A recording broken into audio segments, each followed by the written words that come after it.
Bonjour Michel, Bonjour, bienvenue à ITV Célébrité. eh bien, bienvenue à vous. On est très content de vous recevoir. Vous êtes quand même un des plus grands cascadeurs français du cinéma, mais même international. Et Merci. donc on est très content. Eh bien, tout le plaisir est pour moi.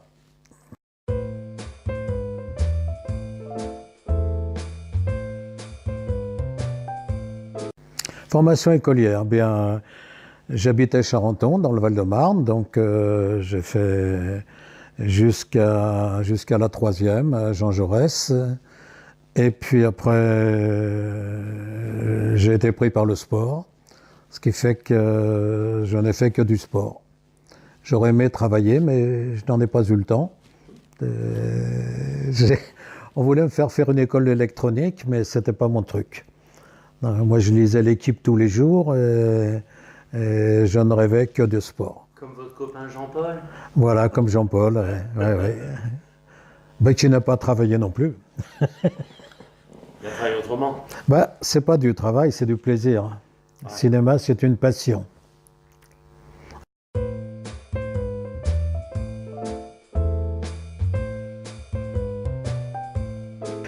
Alors, professionnel, c'est un bien gros mot, puisque c'est une formation sportive. J'ai un diplôme d'état de professeur d'arts martiaux japonais, judo, aikido, karaté, kendo, et j'ai enseigné jusqu'au jour où on m'a proposé de travailler au cinéma. Alors, j'ai accepté, ce qui me permettait d'enseigner, puis de tourner sur quelques films. Je pouvais me faire remplacer par mes assistants, jusqu'au jour où le cinéma a commencé à prendre de l'importance et je ne pouvais plus faire les deux.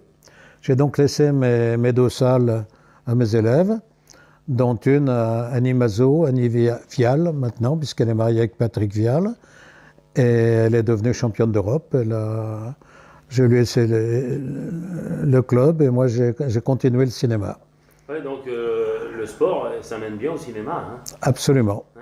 absolument. D'accord, puisque Jean-Paul qui a été un grand sportif aussi quand même. Jean-Paul a fait beaucoup de boxe. Bon, il n'a pas fait beaucoup de combats. Il a surtout fait de l'entraînement en salle, mais bon, c'est un bon puncher et il aimait ça. Ouais.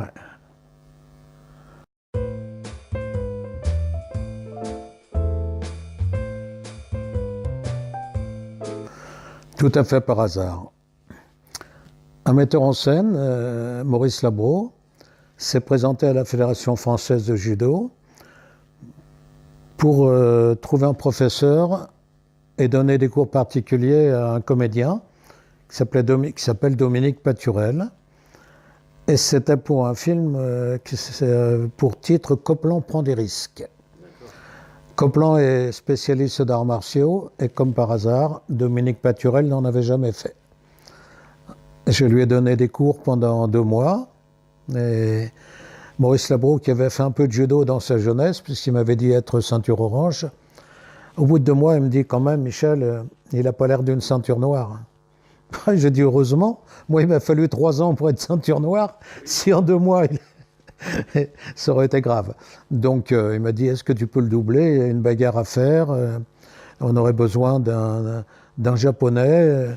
Ben, je dis oui, je peux, puis même, je connais un japonais. J'ai présenté mon maître, Hiro Mochizuki. Et il y avait donc une bagarre contre Hiro Mochizuki, qui s'est très bien passée. On ne reconnaissait pas qu'il y avait un changement avec Dominique Paturel. Labro m'a donc demandé si je pouvais faire une cascade en Belgique, sauter d'une passerelle sur un train. Le train passe en dessous, j'ai dit bah oui. À 25 ans, on doute de rien, quoi. Et une fois terminée la cascade, tout le monde vient me féliciter. Et un gars que je ne connaissais pas, qui était là, vient me voir, il me dit c'est bien, il me dit c'est pas ton métier. Je dis non, je suis prof d'arts martiaux. Il me dit mais combien on t'a donné pour ça? Ah, je dis bon, on m'a donné, j'avais 300 francs. 300 francs par saut, c'était en 1964. Ah, il me dit 300 francs par saut, je comprends maintenant. Il me dit, il me serre la main, puis il me dit bon, Gilles Delamarre. Et moi, j'avais demandé 3000 par saut. Ah oui. Alors, il me fait comprendre que je m'étais fait un petit peu avoir. Moi, je dis non. Je dis non parce que je ne suis pas cascadeur. Il n'y a pas de raison que je sois payé comme un cascadeur. Voilà.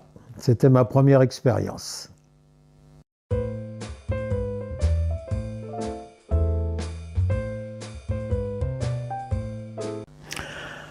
Après le film Copland prend des risques, j'ai eu envie de continuer. Donc j'ai demandé à Maurice Labro la marche à suivre, qu'est-ce que je devais faire. Et il m'a dit, écoute, je vais parler de toi à Claude Carliès, qui a une équipe de cascadeurs, et puis il t'appellera. Il s'avère qu'il a parlé de moi en termes très élogieux. Carliès m'a appelé tout de suite. On a eu rendez-vous sur les Champs-Élysées, et il m'a dit, ça m'intéresse, j'ai 17 cascadeurs dans mon équipe, mais je n'ai pas de spécialiste d'arts martiaux. Donc, il va falloir que tu apprennes à monter à cheval, à faire de l'escrime, à faire des bagarres modernes et oublier, dans certaines situations, les arts martiaux. C'est-à-dire que, par exemple, suite à un coup de poing, où il faut vraiment s'étaler, se casser la gueule, comme on dit, et non pas tomber comme un judoka. Alors, il a fallu apprendre et travailler tout ça, et on avait un spécialiste qui était boxeur, Henri Guégan. On avait un spécialiste pour les chevaux, François Nadal. Claude Carliès était maître d'armes, ce qui fait que chacun apportait son savoir aux membres de l'équipe. Il y avait des catcheurs qui étaient là également, et donc moi je donnais des cours d'arts martiaux aux copains. À qualité égale, Claude Carliès avait dit les anciens auront toujours priorité. Donc je me suis entraîné très fort, j'ai pris des cours d'art dramatique parce que j'ai vu aussi que les bagarres, par exemple, c'est de la comédie, il faut les jouer, il faut les interpréter. Et au bout de 2 ans, j'étais celui qui travaillait le plus dans l'équipe. Et donc je suis là actuellement à 260 films. Et c'est pas fini.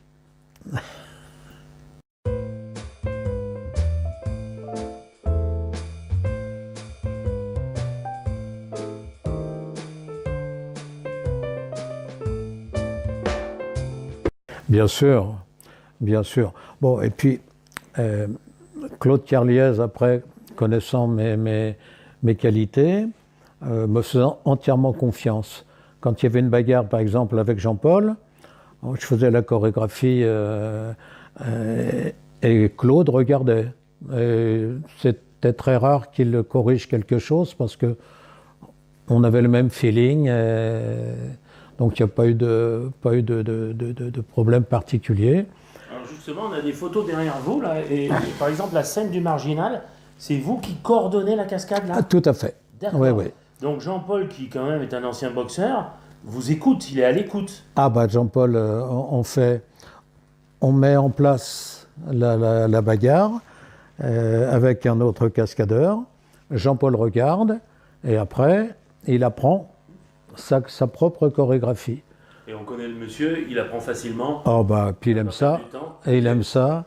Du reste, cette bagarre du Marginal, qui est quand même assez longue, on ne l'a faite qu'une seule fois, en une prise.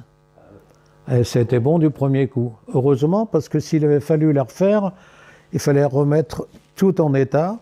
Or, on avait cassé beaucoup de choses. Alors, je suis d'ailleurs allé voir le restaurant, bien sûr, c'est le tournage 82.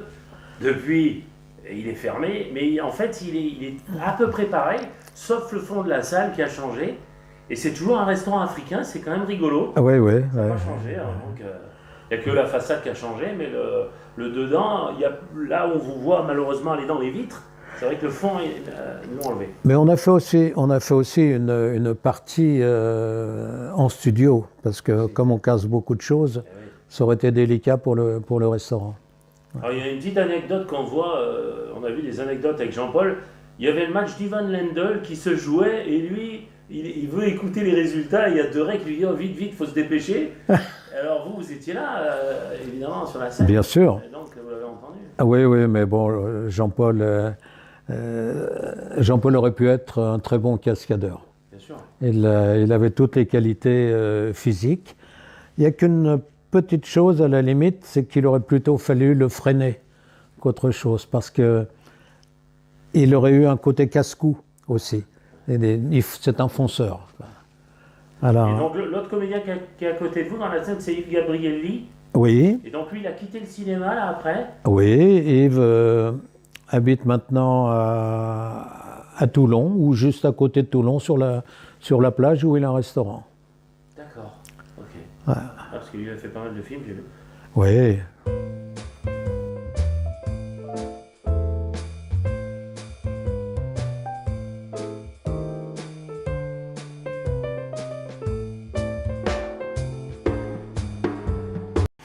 J'avais un agent avec qui je travaillais pour le cinéma et pour le music hall, D'accord. puisque j'avais également un numéro de music hall avec Daniel Breton, qui était mon assistant quand j'étais prof d'arts martiaux.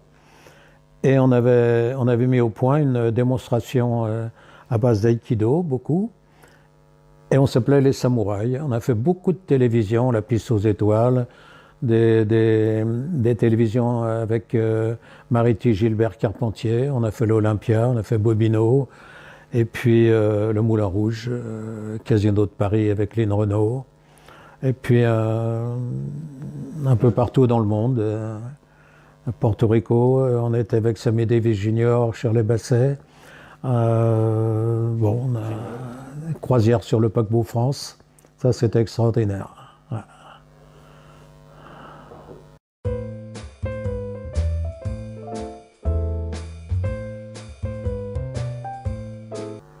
Ouh, alors, c'est une bonne question. Alors, du moins, c'était un réalisateur connu à l'époque. Je pourrais pas dire vraiment. Peut-être avec Jean Marais. Ouais. Et encore. Non, Avec Jean Marais, par exemple, vous avez commencé dans quel film avec lui? Alors avec Jean Marais, j'ai fait La Dame de Montsoreau et une série pour la télé qui s'appelait Karateka et compagnie. Donc là, j'ai réglé toutes les scènes d'action. J'ai donné des cours à Jean Marais et aux comédiens, il y avait Anna Gaël également. Et puis, j'avais un personnage. Mais vraiment, le premier film où j'étais vraiment acteur, je ne pourrais pas dire, je ne me souviens pas. Alors, on parle de Jean-Paul, justement, mais Jean Marais. Moi, Jean Marais, je l'ai bien connu, parce que moi, j'habite à Nice, et il était à Valoris à la fin de sa vie. Oui. Et c'était encore un beau monsieur, grand monsieur, 1m88, 92 kilos. Et à l'époque, j'ai entendu que c'était quelqu'un qui faisait très peu de sport. Il n'aimait pas faire du sport. Oui. Et il était doué naturellement. Il avait des qualités physiques exceptionnelles, très au-dessus de la moyenne. Et il aimait aussi faire lui-même ses propres cascades. Il paraît qu'il était même plus fou que Jean-Paul. Hein. Ah, c'était... on peut les mettre tous les deux au même niveau. Voilà. Ah ouais, c'était deux phénomènes. Ouais. Et ce sont les seuls. Il n'y en a pas d'autres. Ben, Jean-Paul, quand il vient de faire son documentaire avec son fiston, il parlait de Toutain. De Toutain. Ah, mais c'est vieux comme mes robes, ça. Ouais, mais Jean-Paul en parle dans son dernier documentaire. C'est Roland Toutain. Voilà. Mais c'est encore bien avant Gilles Delamarre. Mais c'était, comment dire, il y avait le fou chantant avec Charles Trenet, et là, c'était plus casse-cou qu'autre chose, quoi. C'était pas vraiment des cascadeurs. Même s'ils faisaient des cascades, on ne peut pas appeler ça vraiment un cascadeur. Alors Jean Marais, lui, il était comédien et cascadeur, mais Jean-Paul, il était les deux aussi, mais on peut le considérer quand même dans les cascadeurs, hein, à la base. Jean-Paul, ouais. Ben, il l'est devenu en travaillant, parce qu'au départ, il est uniquement comédien. Mais bon, il aimait le sport et il n'a pas eu envie de se faire doubler, il voulait faire lui-même. Hein. Donc c'est bien. Bien encadré par vous, par Rémi Julien. Rémi Julien, voiture et moto, bien sûr. Carliès pour les combats. Carliès pour les... Voilà, c'est ça. Bien.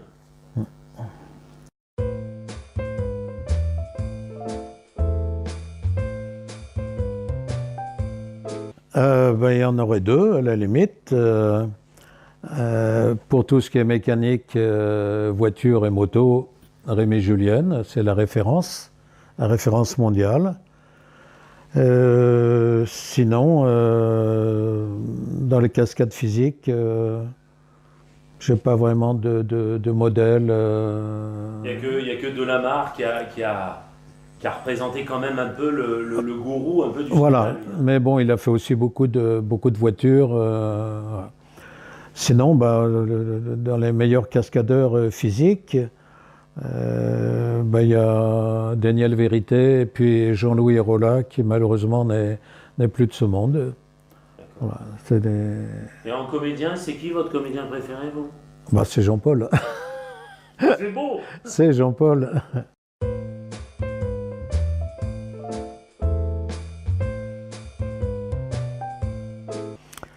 Bah, le plus facile, c'est une question délicate. Mais bon, c'est Jean-Paul, parce que Jean-Paul, c'est un copain. C'est même plus qu'un copain, c'est un ami. Jean-Marie était mon parrain de cascade. Et c'était un homme merveilleux, délicat, plein d'attention et une éducation magnifique. C'était un grand monsieur. Euh, Alors Delon, on le décrit des fois dans des tournages qui n'est pas toujours facile. mais Pas toujours, je pense, c'est quand même un grand professionnel. c'est un grand professionnel, mais non, on n'a pas les mêmes rapports qu'avec Jean-Paul. D'accord. Mais bon, ça s'est bien passé. Ce qu'on a fait ensemble s'est bien passé. J'ai fait 3 films avec Alain Delon. Vous pouvez nous les citer d'ailleurs? Oui, 3 hommes à abattre. Ah oui, oui, oui, oui. Pour la peau d'un flic, pardon. Ouais. Et le battant. Ah, très bien. Alors le battant, j'ai aussi un personnage. Je fais un voyou et je jette Michel Beaune par-dessus le comptoir. C'est- D'accord. Et il m'avait dit, mais t'arriveras jamais à me jeter par-dessus le comptoir. J'ai dit, tu vas voir. Oui, Michel Beaune qui est décédé, qui était le Oui, grand qui était Jean-Paul. oui, puis un homme merveilleux aussi. Ouais, non.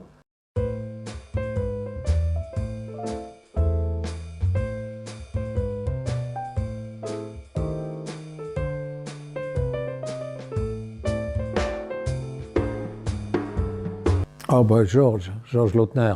D'accord. C'était un grand frère, un amoureux du cinéma Un amoureux des comédiens aussi, hein? et des comédiens, bien Il sûr. aimait ces comédiens, lui. Puis un cœur gros comme ça. Il avait toujours peur qu'on se fasse du mal. Prends pas de risques. Non, c'est un grand frère. Là, vous avez tourné combien de films avec lui? Oh, combien, je sais pas.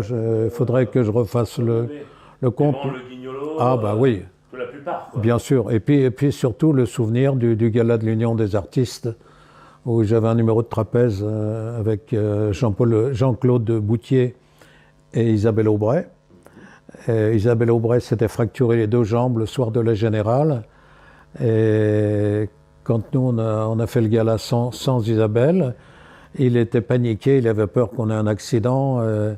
Et quand ça s'est terminé, il avait les yeux humides parce que il m'a embrassé en me disant ce que vous avez fait, c'est formidable. Ouais, c'est un grand sensible. C'est un homme merveilleux. Ouais. Jacques Deray? Si, ça s'est bien passé aussi avec Jacques. Non, j'ai pas eu de. Henri Verneuil? Aussi. Bien. Oui, oui. Enfin, des gens très professionnels Voilà, c'est ça. qui faisaient attention aussi bien aux grands comédiens qu'aux gens un peu moins Oui. Et importants, on va dire. quand on me dit, mais il était exigeant, c'était le cas de Funès, par exemple. J'entends souvent de parler mal de Funès par son exigence. Il est exigeant avec tout le monde, mais il est exigeant avec lui-même aussi. Donc, je dis bravo. Le cinéma coûte très cher. Et si les gens ne sont pas professionnels, c'est normal qu'on soit fâché.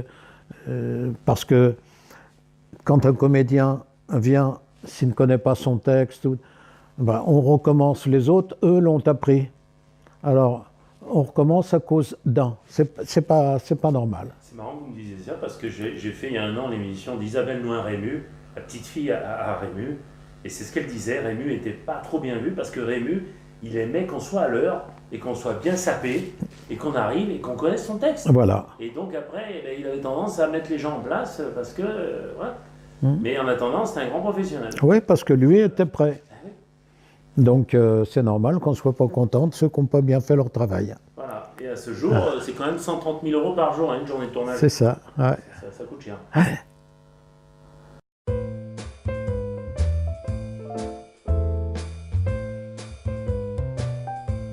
Ben, tout à fait. Là, je viens de, comme comédien, je viens de tourner avec Annie Cordy, qui est encore formidable, pleine de punch, de dynamisme, une femme magnifique. Vraiment, j'ai eu beaucoup de plaisir. Et puis là, j'ai des projets de cinéma qui se présentent bien, dont un avec une production belge. Ce sera franco-belge, non? Ce sera franco-belge. Et l'auteur scénariste, c'est Tony Cavalieri. C'est un film qui s'appellera Le Gorille, à ne pas confondre avec Le Gorille vous salue bien, qui avait été fait avec Lino Ventura.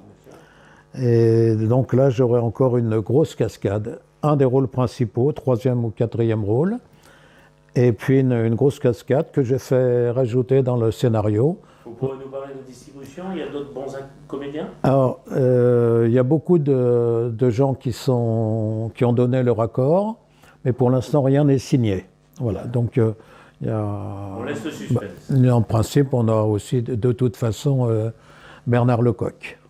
Oh, on aime bien Bernard Lecoq. Ah, c'est un homme exceptionnel, de gentillesse, adorable. On se connaît très très bien parce qu'on a eu la chance de tourner pendant un peu plus de 6 mois ensemble en Guadeloupe.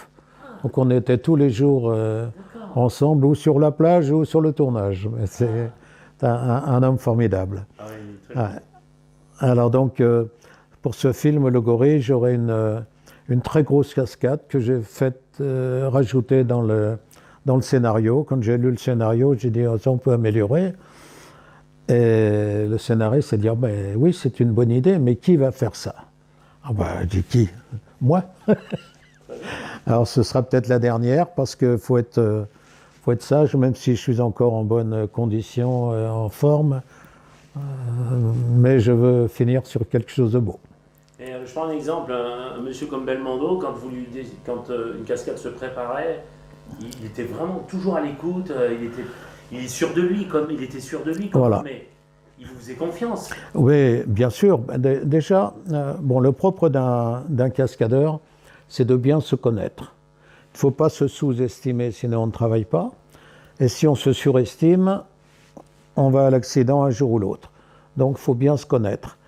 Jean-Paul, je le connaissais très bien. Je savais aussi quelles étaient ses limites. Et... Il pouvait les dépasser, vraiment? Ah oui, parce qu'il doutait de rien. Ouais, c'est ça. Donc il avait un côté un petit peu casse-cou.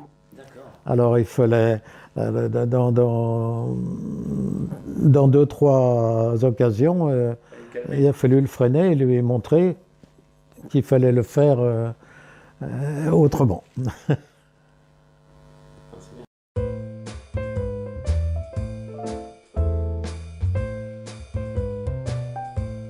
Oh non. D'accord.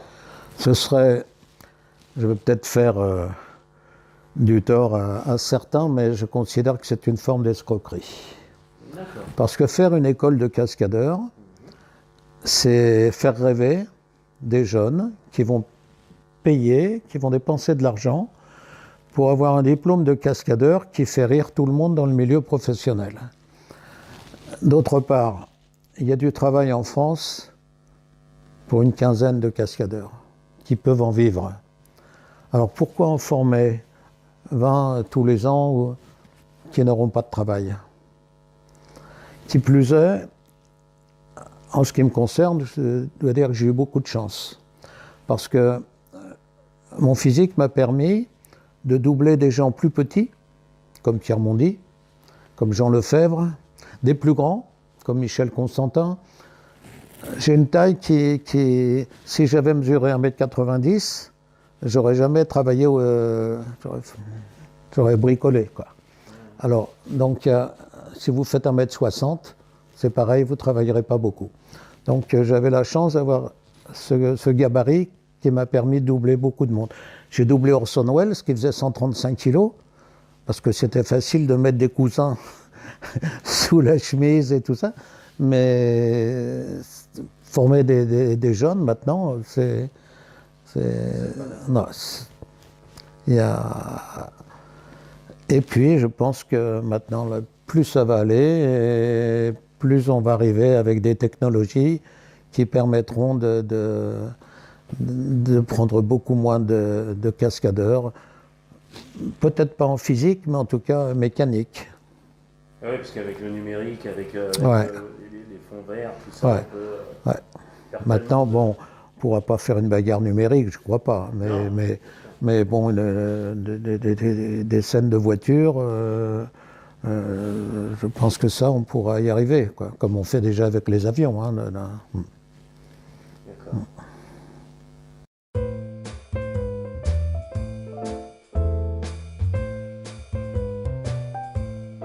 De très belles relations. Jean-Paul. Jean-Paul Belmondo, ben on se voit, on va au restaurant de temps en temps. Je l'ai emmené au Moulin Rouge avec mon ami André Cagnard, qui était cascadeur aussi. Jean-Paul, puis bon, on se téléphone, on s'envoie les vœux, bon, on est en contact. Bernard Lecoq, qui est un ami intime également. Et puis, bon, bah, il y en avait d'autres qui malheureusement sont partis. Je pense à Michel Auclair, qui était un homme extraordinaire que j'aimais beaucoup. Bon, Yves Régnier, qui est un ami aussi, on a beaucoup de souvenirs communs. Qu'on va peut-être avoir dans la télé dans pas longtemps, j'espère. Ah ouais, ben, Yves, j'ai fait plusieurs commissaires Moulin avec lui, avec aussi des rôles intéressants. Ouais. Non, je me suis pas fait d'ennemis dans ce métier. Je pense même pouvoir dire que je n'ai eu que des amis. Et d'ailleurs, on l'a dit tout à l'heure, vous allez retravailler, donc on vous aime bien. Voilà, là j'ai encore des beaux projets à venir. Là. Ouais. Ben, Michel, on vous remercie pour cette interview. Eh ben, merci à vous. Belle continuation. Et apparemment, c'est pas fini, comme vous l'avez dit. Non, j'arrêterai quand je serai vieux. Pour l'instant, je suis jeune depuis plus longtemps que les autres. Gardez bien votre jeunesse. Merci.